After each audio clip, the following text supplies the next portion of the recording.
श्रवण कुमार कौन थे? श्रवण कुमार का नाम उनके माता पिता भक्ति के कारण जाना जाता है। वह अपने अंधे माता पिता के इकलौती संतान थे। एक बार जब वह अपने माता पिता के लिए जलाशय से जल लेने के लिए गए, तब राजा दशरथ के एक बाण के कारण उनकी मृत्यु हो गई थी। जब भी बात माता पिता की सेवा करने की आती है, तो श्रवण कुमार का नाम सबसे पहले आता है। ये बात त्रेता युग की है, जब भगवान राम के जन्म से थोड़े समय पहले श्रवण कुमार नाम का एक लड़का था। श्रवण कुमार के माता पिता अंधे थे, इसलिए उन्होंने बड़ी ही मुश्किलों और कठिनाइयों से लड़ते हुए श्रवण कुमार को पाला था। इसलिए जब श्रवण कुमार लायक हो गए, तब वह अपने माता पिता की सेवा करने लगे। एक बार श्रवण कुमार के माता पिता ने इच्छा जताई कि वे तीर्थ धाम की यात्रा करना चाहते हैं। तब श्रवण बांस की 2 बड़ी बड़ी टोकरियां लेकर आए और उन्हें बीच में एक मजबूत लकड़ी से बांध दिया। इस तरह वह एक तराजू की तरह बन गया, जिसमें उन्होंने एक टोकरी में अपनी माता को बिठाया था, तो दूसरी टोकरी में अपने पिता को बिठाया और लकड़ी के बीच में अपना कंधा लगाकर उठा लिया और अपने माता पिता को तीर्थ धाम की यात्रा पर लेकर चले गए। जब लोगों ने ये देखा कि एक पुत्र अपने अंधे माता पिता की किस तरह सेवा कर रहा है, तो उनका नाम मात्र पितृभक्त श्रवण के रूप में प्रख्यात हुआ। श्रवण हर रोज काम करने के लिए घर से निकल जाते थे।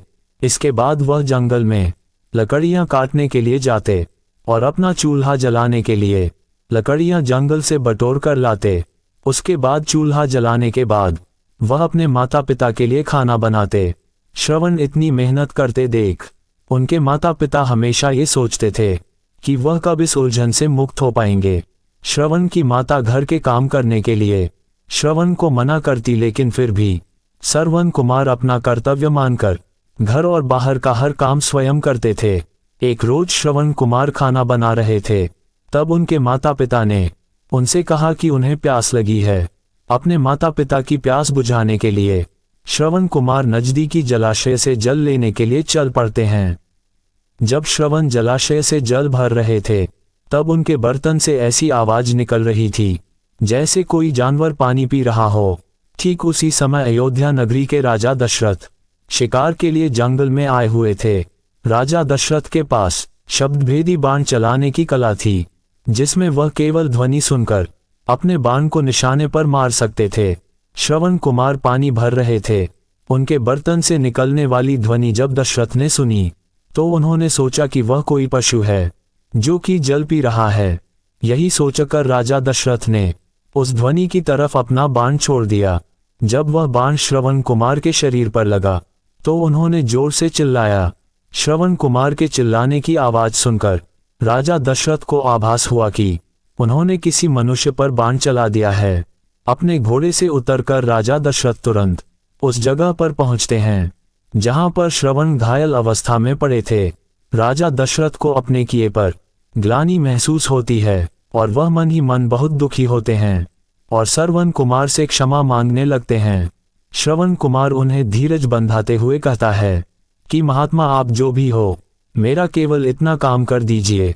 मेरे माता पिता अंधे हैं तथा वह नजदीकी कुटिया में मेरी प्रतीक्षा कर रहे होंगे।